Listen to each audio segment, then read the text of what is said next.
Olá, amigos do Esporte em Debate. Que prazer, que satisfação renovada estar com você aqui na TV Assembleia, canal 51.2. Aqui a gente rola a bola de primeira e destaca as principais informações do esporte. O esporte sempre em dimensão maior na sua televisão. Gente, o Esporte em Debate de hoje está imperdível e você vai ver. Sampaio empata com o Fortaleza no Castelão, está eliminado da Série C de 2017, mas a torcida vibra ainda com acesso no Brasileirão.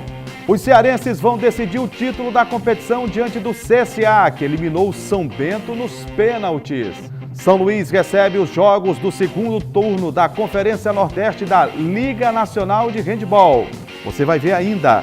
Copa Monte Branco de Judô reúne mais de 800 atletas em colégio da capital. E mais, uma entrevista com o novo presidente do Imperatriz, Adalto Carvalho. Gente, tudo isso e muito mais na edição de hoje do Esporte Debate, que já está no ar. E nós começamos o programa de hoje destacando a modalidade de judô. A Academia Monte Branco realizou a 13ª edição de uma competição que leva o nome da Academia de Artes Marciais de São Luís. Gente, 800 atletas tiveram a oportunidade de participar. E você vai ver agora no Esporte Debate como foi esse evento do judô. Um campeonato que demonstra a força do esporte no estado. A 13ª edição da Copa Monte Branco de Judô reuniu mais de 800 atletas, entre crianças e adultos. As crianças, por exemplo, mostraram suas habilidades no tatame e o resultado dos treinos sem tréguas nas academias.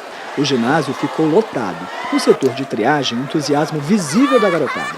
João Pedro tem 8 anos e começou aos 5. Estava confiante. Eu me sinto emocionado e feliz que eu estou aqui e vou dar o possível para vencer. A confiança do garoto é também do pai dele, um incentivo indispensável. E a gente está aqui para apoiar, né? No que puder, no que ele querer, depender dele, da vontade dele, a gente vai estar do lado dele sempre. É a maior competição de judô no Maranhão. Os judocas visam também o passaporte para outras competições, fora do Maranhão. Vale medalhas para os melhores colocados, troféus e títulos para as academias. A Copa é uma grande oportunidade para a garotada competir e, melhor ainda, para quem arrebatou medalhas. Foi o caso de Raimundo, de 7 anos, que saiu com medalha de ouro. Tenho a agradecer a todos, os professores dele, muito bom. O judô no Brasil é um esporte de prestígio e popularidade, produzindo bons resultados fora do país. Daí o incentivo para as competições, como a Copa Monte Branco, a mais importante do ano. Sem dúvida nenhuma. A Copa Monte Branco tem sido tradicionalmente o maior evento de judô do nosso estado. Nós chegamos a este ano a mais de 800 atletas, indo inclusive atletas de outros estados para participar. E é nesse dojo, é nesse tatame, é nesse shiaijo, como nós chamamos, que nós vemos o presente do judô e o futuro do judô do Maranhão e do país.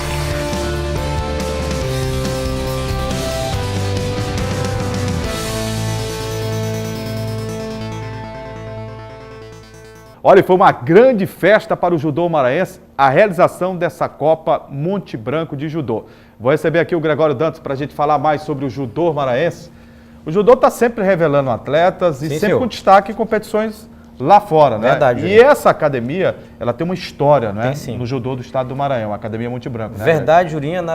Nós acompanhamos esse evento da Academia Monte Branco de Judô, a 13ª edição, que chega agora nesse ano de 2017, com o nosso repórter, o Evandro Júnior, que esteve presente lá no ginásio do Colégio Pão Açu. Eu não vejo problema em falar o nome do colégio, né? Porque não, de maneira cedeu nenhuma. os espaços, né, para esse grande evento, que já chega no seu 13º ano. E a gente quer, na verdade, Exato. pegando um gancho que você está falando, porque tem algumas escolas que não liberam suas Exatamente, instalações verdade. para as competições estaduais. O que a gente vê é que isso é uma coisa, tá entendendo? Que poderia ser muito revista. Exatamente, Né? porque Você fica com o handebol, por exemplo, só competições intercolegiais, é muito pouco, né? É muito pouco. Aquele espaço físico ele precisa ter uma utilidade. Exato. E você liberar para que competições estaduais, Isso. competições que ampliam o leque do esporte sejam realizadas, eu acho que é muito interessante. E né? antigamente era uma prática dos colégios verdade. maranhenses, né?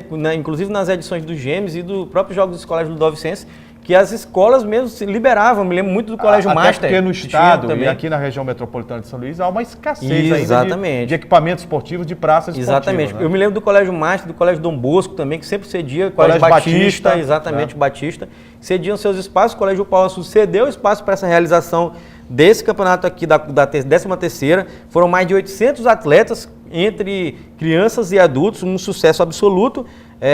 O repórter Evandro Júnior falou com alguns pais, falou com crianças também que estão despontando ainda para o esporte, para o judô. E esse evento da Academia Monte Branco é mais uma oportunidade de inserir, né, essas pessoas que estavam fora do esporte, ociosas, sedentárias, e agora podem ter uma oportunidade de praticar o judô, que é um esporte nobre, né, aqui no Brasil. E você tem total razão, viu, Greg? O esporte faz tudo isso, faz o desenvolvimento, né, do cidadão, né, através de diversas modalidades esportivas, independente dela, do handebol, do basquete, do vôlei, Sim, né, do futebol de salão. A importância do esporte na vida das pessoas é fundamental. Gente, agora o destaque do esporte em debate para o handebol. Foi realizado no final de semana o segundo turno Chave C da Conferência Nordeste de Handebol. Este evento aconteceu em São Luís. E sabe quem acompanhou para nós aqui do Esporte Debate? O repórter Ismael Gama. Vamos dar uma olhada como aconteceu? O segundo turno da Chave C da Conferência Nordeste de Handebol foi realizado no fim de semana em São Luís. Uma equipe do Ceará e 3 do Maranhão se enfrentaram pela Liga Nacional Masculina de Handebol. 3 equipes nessa etapa. Nós tivemos a equipe do Motoclube sendo campeã da fase de ida dos jogos, né? E essa aqui é a fase de retorno dos jogos. E temos 3 equipes maranhenses. Fora o Motoclube, temos a equipe do Audax e a equipe do Codó, né? A equipe do interior maranhense. E é importante ressaltar que o Maranhão ele sempre foi destaque no cenário nacional e está se provando agora mais uma vez com a etapa aqui em São Luís. E a gente espera que uma equipe nossa seja classificada para a etapa seguinte da Liga Nacional. Na sexta-feira, primeiro dia de competição, se enfrentaram Morada Nova do Ceará e Audax do Maranhão.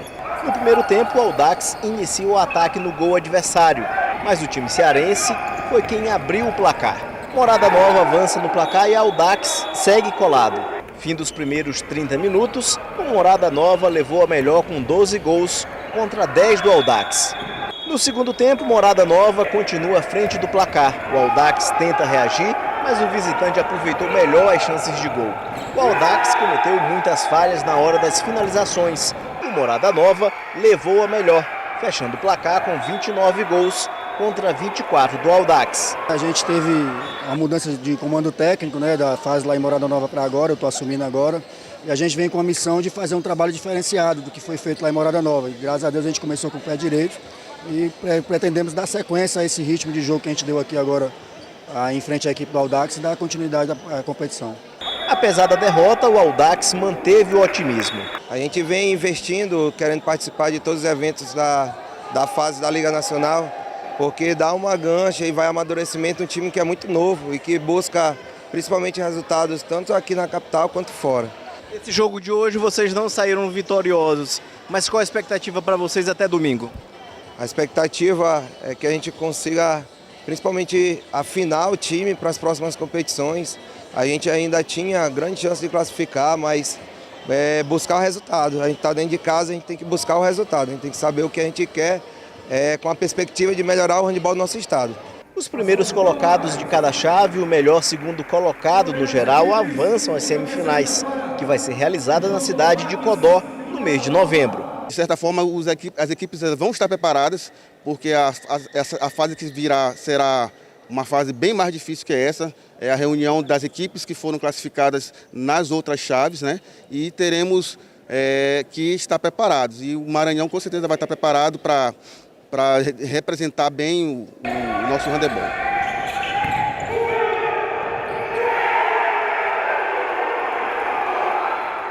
Ô Greg, foi um final de semana de muito handebol aqui na Ilha de São Luís. Sexta, sábado e domingo. Foi sim. E olha que os placares foram apertados, né? É verdade, no ginásio Castelinho recebeu, como você bem lembrou aqui, o Ismael acabou de trazer pra gente essa reportagem, o segundo turno da Chave C, da Conferência Nordeste da Liga Nacional de Handebol, né, que era classificatória para a etapa nacional, onde vai reunir as melhores equipes do Brasil para a disputa da etapa nacional. Nós tivemos aqui no Maranhão, Jurinha, os jogos entre Audax e Morada Nova, que foi esse que o Ismael trouxe pra gente. Tivemos Moto Clube e Holanda Codó, isso na sexta-feira, né? No sábado tivemos Holanda Codó e Morada Nova, Moto Clube e Audax. E no domingo tivemos Audax e Holanda Codó e Moto Clube e Morada Nova. Ou seja, sexta, sábado e domingo com rodadas. Isso, no com Castelinho. 2 jogos, né? Com 2 jogos, exatamente. Com os resultados, o Moto estava invicto na competição que é a nível nacional, mas na nossa chave aqui Nordeste, o Moto estava invicto. Perdeu apenas um jogo aqui pela minha contagem aqui, perdeu do Holanda Nova ainda na sexta-feira por 28-24. Você vê que é um placar apertado, Exato, né? placar apertado, mas conseguiu a classificação para a segunda fase da competição. Dessa competição vai para o âmbito nacional. A outra equipe depende ainda da repescagem de um resultado dos outros grupos. Combinações de outros grupos. Nós tivemos o Audax que perdeu do Morada Nova 24-29 na sexta-feira, o Moto perdeu do Holanda Codó de 24-28, o Holanda Codó ganhou 35-28 do Morada Nova, o Moto no sábado ganhou do Audax 26-24 e no domingo o Audax ganhou do Holanda Codó de 32-26 e o Moto ganhou do Morada Nova do Ceará de 33-29, por 33-29. Você pode observar que raramente, né, nos confrontos você teve uma diferença de 8, 6 gols, né? Confrontos geralmente equilibrados. O que demonstra que foi equilibrada. Equilibrados, mas o Moto conseguiu, era a melhor equipe, né? Estava invicto na competição e consegue a classificação para a próxima fase. Tá certo. Depois do intervalo, você vai ver no Esporte e Debate uma entrevista com a nova diretoria do Imperatriz, o Cavalo de Aço, que no ano que vem, além do Campeonato Maranhense, vai disputar a Série D do futebol brasileiro. Segura aí que daqui a pouco a gente volta.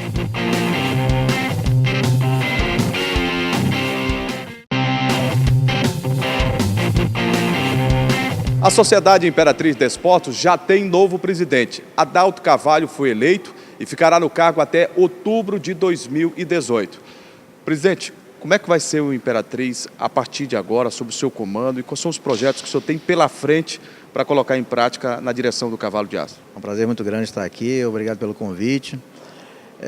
Quanto ao nosso Cavalo de Aço, o nosso Imperatriz, as perspectivas são as melhores possíveis. Queremos fazer um trabalho diferenciado de forma que seja diferente realmente de como ele vinha sendo conduzido ao longo dos 55 anos da sua existência. Então queremos fazer um trabalho empresarial, até porque eu sou empresário na cidade de Imperatriz, estou à frente desse projeto hoje na qualidade de presidente, mas estou amparado por todos os meus colegas de classe, que é empresarial, e vamos realmente fazer um trabalho voltado a levar muita alegria para o torcedor imperatrizense e, por que não, ao torcedor maranhense no geral. Presidente, a sua diretoria já está completamente formada ou ainda não?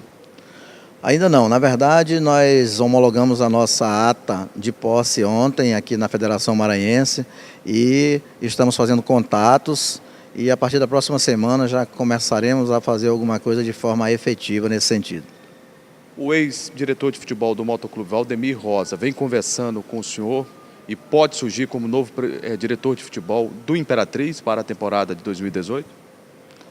Já tivemos algumas conversas com o Dadá, realmente é uma pessoa muito competente no que faz, estamos conversando sim e não poderá não ser nenhuma surpresa ele está se incorporando aqui à nossa diretoria lá, fazendo parte do nosso esquema de trabalho. Presidente, como é que o Imperatriz, a partir de agora, vai se estruturar? A gente sabe que a principal preocupação e o principal problema do futebol é justamente receita, porque despesas você já sabe que vai ter e fixas. Como é que vai funcionar esse planejamento orçamentário financeiro do Imperatriz? A princípio, como eu falei anteriormente, nós iremos fazer uma captação de recursos através da nossa classe empresarial, porque levando em consideração que o nome do nosso time é o nome da nossa cidade, então realmente esse nome precisa ser enaltecido, tanto a nível de time como a nível de cidade. Então, como diz um ditado antigo, que a união faz a força, e nós estamos contando com a união realmente desse empresariado para a gente manter as despesas fixas desse time. E as várias ideias que estamos tendo, que colocaremos em prática, acredito que vão subsidiar todos os projetos futuros que nós precisamos concluir à frente dessa presidência. O presidente anterior que renunciou, Damião Benício, chegou a reunir a imprensa e divulgou que existe um passivo de débitos trabalhistas na ordem de 2 milhões de reais. Como é que o senhor vai fazer para resolver essa situação? É verdade. Realmente é um valor até certo ponto assustador, mas nós vamos colocar a cabeça para funcionar, vamos usar todo o nosso jogo de cintura, vamos partir para as negociações quando a gente tiver realmente essa condição. Então, a maioria dos débitos são causas trabalhistas que se deram por conta de que correram a revelia. Então, vamos estar conversando para tentar no futuro estar fazendo esses acordos de forma amigável, até porque as próprias pessoas têm consciência de que o valor é exorbitante porque não houve nenhuma contestação. Então, nós vamos fazer isso de forma amigável, gradativa, para solucionar esse problema. Ano que vem o Imperatriz disputa o Campeonato Maranhense e disputa a Série D do Campeonato Brasileiro. Vai para buscar a conquista do Campeonato Estadual, vai formar um grande time para a Série D, ou o senhor vai analisar toda essa situação e saber que a situação financeira também do futebol do Maranhão é muito complicada, não dá para fazer um time logo para pensar nesse primeiro momento em título. Como é que pensa o presidente? É verdade, mas nós vamos realmente fazer o máximo, vamos dar o máximo de nós para realmente montar um time competitivo, um time para buscar resultados, um time para ser campeão maranhense sim, porque é sendo campeão maranhense que a gente tem a garantia nas outras competições. Então, realmente, temos que fazer um time de forma a satisfazer os anseios, não só da torcida, mas da diretoria também. Até porque o Campeonato Maranhense, presidente, rende vaga na Copa do Nordeste e na Copa do Brasil. E são competições superavitárias, né? Exatamente. Então, a mudança de mentalidade após esse novo presidente, isso é muito entusiasmante, porque antigamente, digamos que se pensava em montar um time para se desfazer no final do campeonato, por exemplo. Então, o nosso pensamento é diferente. Nós estamos fazendo aqui um projeto onde a nossa visão é futurista. Ou seja, nós queremos e temos que fazer algo imediatamente a curto prazo, mas temos também planejamento para médio prazo e também para longo prazo. Então isso se estende realmente de agora em diante, não é uma competição por tempo limitado. Presidente, geralmente quando alguém se predispõe a assumir um clube de futebol no Maranhão, os amigos, familiares dizem assim, rapaz, você é louco. Alguém lhe chamou de louco ou doido por querer assumir o cavalo de aço? Inúmeras pessoas me chamaram de louco e realmente eu vejo que tem um pouco, eu não diria de loucura, mas tem um pouco de ousadia sim, mas faz parte do meu perfil de vida, eu sempre encarei desafios, é isso que me motiva a viver. Eu acho muito gratificante você realmente superar o desafio e depois ter essa história para contar. Eu acredito que esse desafio também será superado. Boa sorte, sucesso à frente do Cavalo de Aço, uma das mais importantes equipes do futebol do Maranhão e nordestino. Já foi campeão maranhense, tem uma torcida maravilhosa, apaixonada e ávida por ver bons resultados, né? É com esse objetivo que eu coloquei o meu nome à disposição e graças a Deus deu certo. Estou aqui hoje na qualidade de presidente do mais querido, do Cavalo de Aço, do Imperatriz, e quero ver no rosto daquela torcida, quero ouvir aquele grito ecoando de gol e realmente aquelas pessoas sendo felizes. No que depender de mim, podem ficar sabendo que darei o máximo. Ô Greg, eu senti muita disposição no Adalto, né, nessa nova diretoria eleita, empossada e homologada pela Federação Maranhense de Futebol, para que 2 anos, né, de mandato possam fazer com que o Imperatriz encontre um caminho e que possa consolidar um trabalho. Porque lá em Imperatriz, o que acontece? Quem assume a diretoria assume cheio de empolgação e 3, 4 meses já está falando em renúncia. É verdade. Nos últimos anos, a tônica tem sido renúncia da presidência lá em Imperatriz. Na verdade, está sendo até um problema de, vamos dizer assim, de modo geral, em quase todos os clubes do Maranhão, né? Um exemplo desse foi o Motoclube agora, o Regina também renunciou, né? Para o Célio Sérgio, que teve esse mandato tampão. Mas, especificamente no caso lá, o Damião Benício, que renunciou, o Adalto Carvalho assumiu a diretoria do Imperatriz. E tem alguns projetos novos, né? E é bom lembrar também, Juliano, que ano que vem o Imperatriz tem calendário. Vai ter o Campeonato Maranhense e a Série D, porque ficou em terceiro no Campeonato Maranhense de 2017. Ele confidenciou, inclusive, na entrevista, que está acertando com o Valdemir Rosa, o Dadá, exatamente, diretor de futebol, que ano passado, sim, no Moto, levou a equipe ao título de campeão maranhense e também a subir da Série D para a Série C. Uma pena que caiu esse ano. Exatamente, né? Montou o elenco vitorioso do Moto no ano de 2016, né? Em 2017 o Dadá até que se afastou um pouco do futebol profissional, teve outras funções no futebol de 7, né? Que a gente sabe aqui. E ele quer trazer o Dadá de volta, está praticamente certo. Eu gostei das afirmações do presidente quando ele fala que já está pensando em montar o elenco agora e anunciar já corpo técnico, diretoria esportiva de futebol do Imperatriz agora no mês de novembro, porque assim pode antecipar a preparação, né? Nós sabemos que ano que vem o Campeonato Maranhense já tem data, dia 17 o início. 17 de fevereiro. Exatamente, então 17 de janeiro é por causa foi antecipado em virtude da Copa do Mundo. Da Copa do Mundo, então e até aqui turno único, né? Exatamente. São 7 jogos. Exatamente. Então teremos com essa mudança um campeonato que vai começar mais cedo, uma pré-temporada que vai ser menor. E um campeonato que vai ser menor também, né? Porque teremos... E aí já tem que armar o time, a montagem do time tem que acontecer agora, né? Exatamente. Eu até perguntei para ele também, já fora do ar, fora da sua entrevista em off, que se ele traria o Rodrigo de volta. Ele disse que o Rodrigo tem contrato, vai continuar na equipe do Imperatriz, que ele está emprestado para a equipe do Tunalu, jogando a Série B do Campeonato Paraense. Mas você fala do Rodrigo Ramos. Rodrigo Ramos, goleiro e tal, ídolo de Sampaio, de Moto, né? E jogou do Imperatriz. E do Imperatriz. Campeão pelo Imperatriz. E do Maranhão, que fez uma excelente temporada agora no ano de 2017 no Maranhão. Infelizmente não conseguiu o acesso, né? Porque pegou aquela equipe do Operário que era muito superior tecnicamente. E financeiramente também, né, Julinha? Mas eu acredito que com essa reestruturação e essa antecipação de todo o projeto, eu acredito que sim, que o Imperatriz tem condições reais de brigar pelo, no mínimo, o vice-campeonato maranhense, que já asseguraria o Imperatriz nas competições nacionais no ano de 2019 e sim brigar pelo acesso. Ele lembrou também, o Adalto Carvalho, que o elenco do Imperatriz desse ano de 2017 era um elenco bom, que infelizmente não conseguiu chegar à final do campeonato. Eu concordo com ele nesse ponto. E o que eu vi de positivo também, nas palavras dele, é que toda vez que um presidente assume lá o Imperatriz, e não só lá, em outros municípios também, no estado do Maranhão, se preocupa muito com o poder público que vem da prefeitura.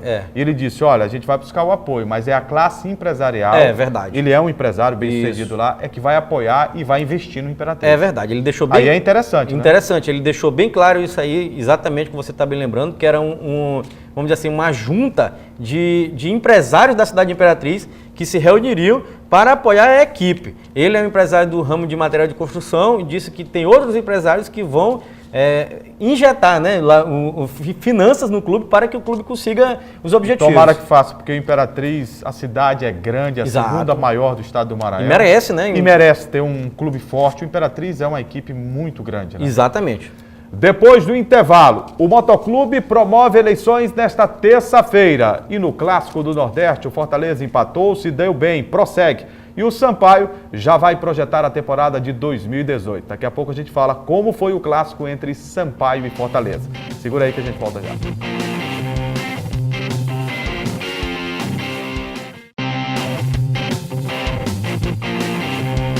Estamos de volta com o Esporte em Debate para falarmos do Motoclube. O Papão que não teve uma boa temporada em 2017. Lutava pelo bi-estadual, não conseguiu chegar no Campeonato Maranhense. E na Série C do campeonato teve todas as possibilidades, mas não soube aproveitar. O time acabou rebaixado para a Série D do futebol nacional no ano de 2018. E nesta terça-feira, às 17h30, no Fanzine Bar, na Avenida Beira-Mar, próximo ao Viva Cidadão, a diretoria do Motoclube de São Luís e os conselheiros vão se reunir para eleger o Conselho Deliberativo e, posteriormente, o Conselho Diretor. Ô Greg, para o Conselho Diretor, o nome que se tem, a chapa inscrita é encabeçada pelo atual presidente Célio Sérgio e terá como vice o Natanael Júnior. É verdade. Ele vai permanecer, o Célio Sérgio. É verdade, Juliana. A respeito dessas eleições do Moto, nós podemos dizer o seguinte, que apenas a chapa do Célio Sérgio está inscrita. É bom lembrar também que tem até, se eu não me engano, até a hora lá da inscrição, às 18 horas. É o momento da eleição. 18 horas, que é a primeira chamada, com a segunda chamada às 19 horas, lá no Fanzine Bar, como você bem lembrou, na Avenida Beira-Mar, os sócios torcedores estarão presentes, né?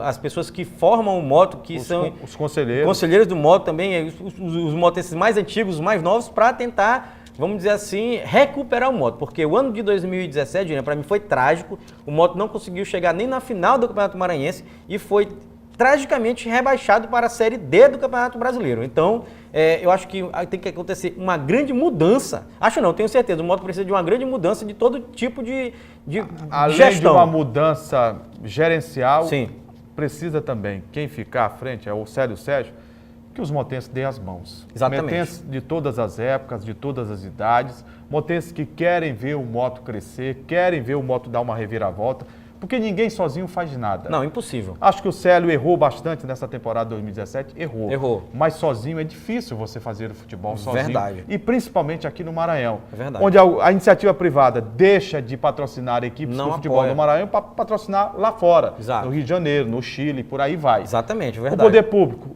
O poder público, por exemplo, governo, prefeitura, não é para bancar time de futebol profissional. Não, mas e pode. a ajuda que vem ainda é pouco, né? pouco. A gente sabe que não tem um projeto para que time A ou B chegue na Série A, que seria o grande sonho do torcedor. Hoje não tem. E neste ano de 2017, a torcida também cá para nós. Deixou muito a desejar com o Moto, com o Maranhão, Todos os com o times. Sampaio.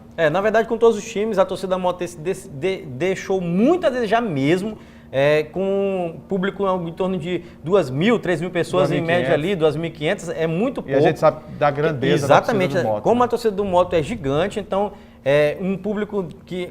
Um Moto não é isso, o Moto não é 2.000 pessoas, o Moto não tem 3.000 pessoas, o Moto tem muito mais do que isso, é uma torcida gigante. Eu avalio que o presidente Sérgio, como você disse aqui, errou muito na gestão desse ano aqui, acreditou em muita gente que disse que ia ajudar o Moto e na hora lá não ajudou, abandonou ele realmente, foi dito isso inclusive em entrevistas coletivas após os jogos, que o presidente estava abandonado e ele está mesmo. Eu acho que ele deve ter apanhado, o casco ficou duro, né, para esse ano agora de 2018. Amadureceu, exato, e ele não vai mais cair nesses contos do vigário, porque na verdade ele caiu em conto do vigário com muita gente que bateu na mão dele e disse assim: presidente, nós estaremos juntos, e na hora não esteve, ele esteve sozinho. Essa batida no ombro aqui é bem tradicional no futebol do Maranhão. Exatamente. Vai lá, assume que eu te ajudo. Te ajudo. E na depois hora... o telefone dá de ligar. Isso, some, o cara some, e o presidente sofreu muito com isso, acho que, como eu acabei de dizer, acho que aprendeu e que esses erros não vão ser repetidos. Se ele realmente foi eleito, desejo toda a sorte no mundo na gestão dele, porque o Moto é grande. E que tenha realmente apoio. Exatamente, tem realmente apoio, o Moto é grande e o Moto precisa sim se recuperar, porque esse cenário de hoje não é do Moto não. Campeonato Brasileiro Série C, o Sampaio precisava ganhar o jogo por diferença de 2 gols.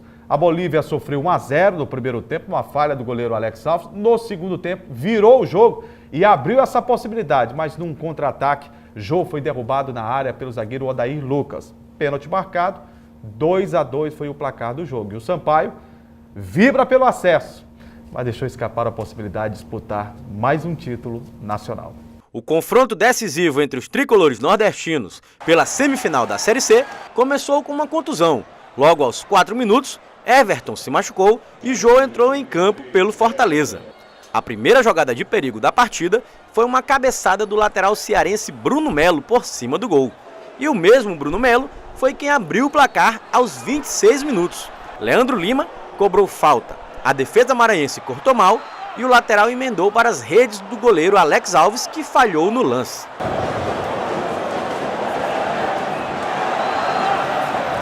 O Sampaio parece ter sentido muito o gol. Iago aproveitou a instabilidade da Bolívia e cabeceou com perigo à direita da meta defendida por Alex Alves. A chance mais clara do Tubarão veio aos 37 minutos. Um chutaço de fora da área do atacante William para uma grande defesa de Marcelo Boeck.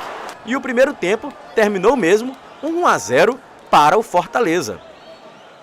O segundo tempo começou diferente, com a entrada do centroavante Isaac no lugar de Iltinho. E logo aos 4 minutos, o artilheiro do Sampaio na Série C cabeceou com perigo. A resposta do Fortaleza veio com o Iago, que chutou forte para o gol. A bola desviou em Odair e saiu para escanteio. Aos 23 minutos, o Wellington Rato, que tinha entrado no segundo tempo, recebeu pela direita e cruzou para a área. A bola bateu na mão de Líger e o árbitro marcou pênalti para o Sampaio. Na cobrança, Marlon marcou o primeiro da Bolívia no jogo. Após o empate, o Sampaio partiu para cima dos cearenses e aos 37 minutos, o Wellington Rato cobrou o escanteio. A bola desviou bateu na trave e na sobra Maracás virou o jogo. Depois da virada, o Sampaio foi em busca do terceiro gol, que classificaria a equipe. Jô e Lúcio Flávio aproveitaram os espaços e Alex Alves salvou o Sampaio em 2 oportunidades claras.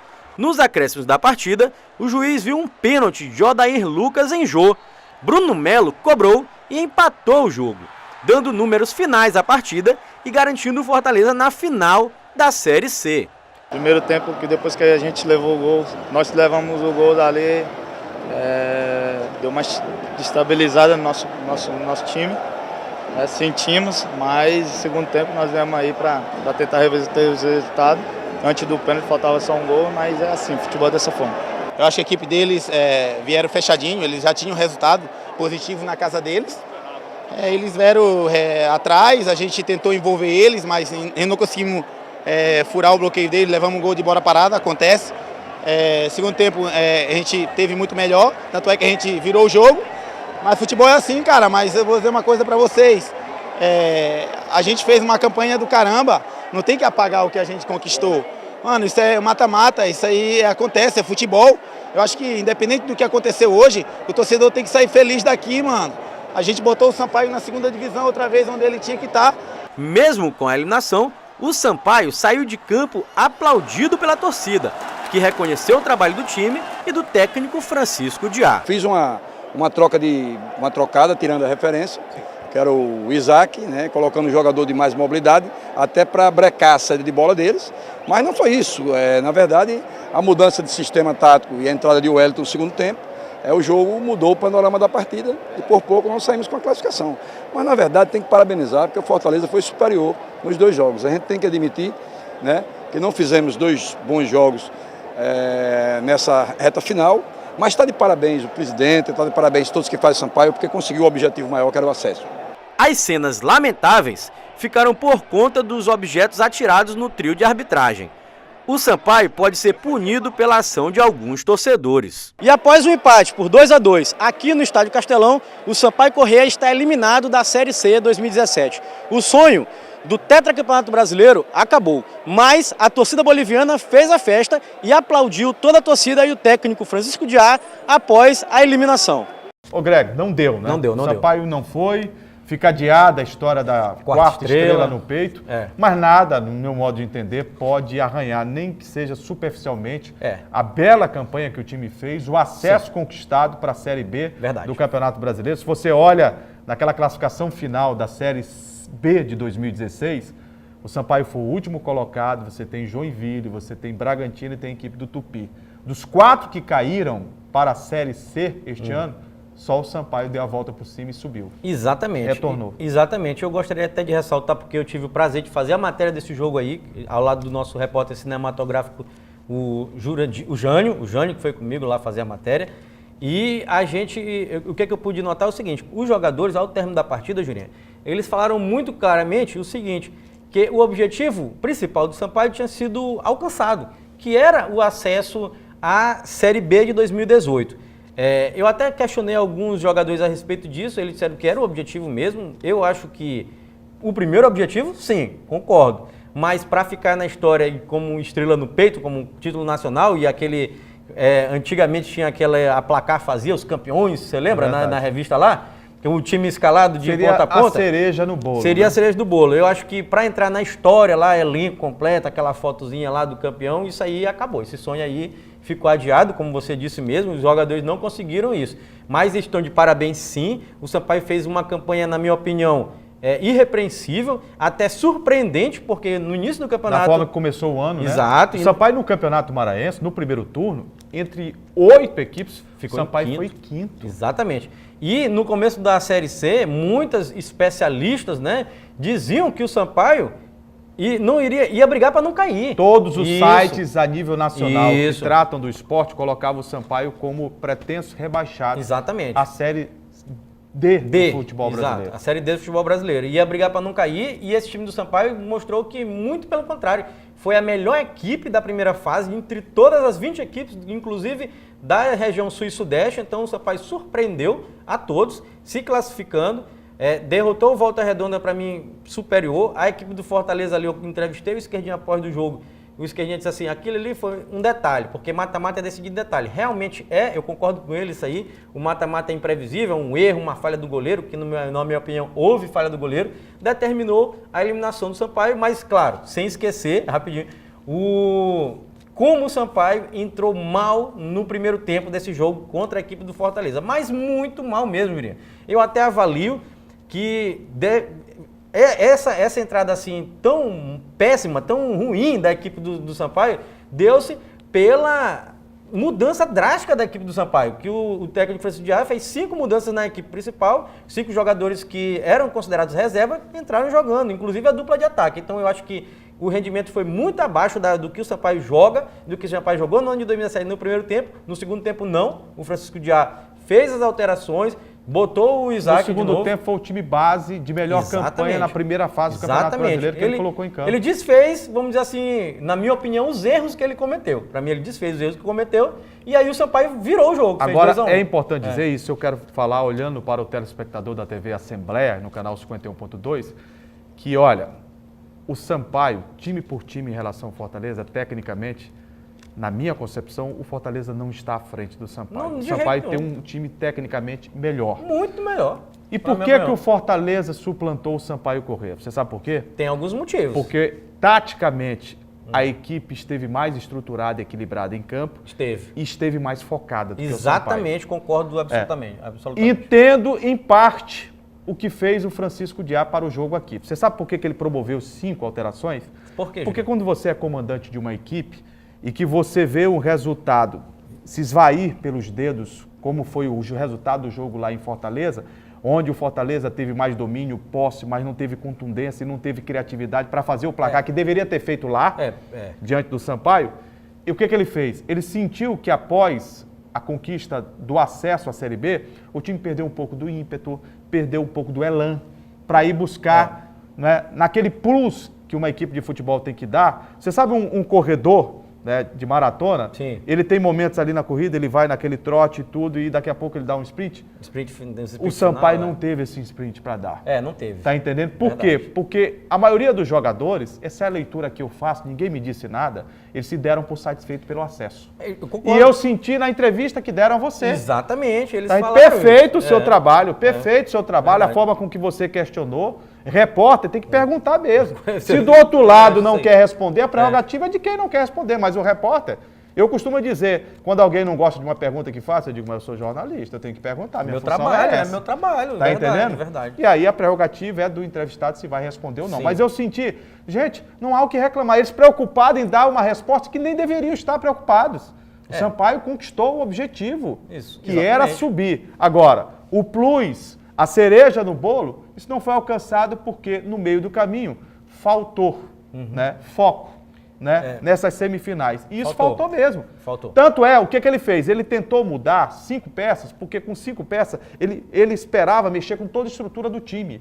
Sabe quem está no banco que quer mostrar algo de diferente? Serviço, só que o tiro saiu pela culatra.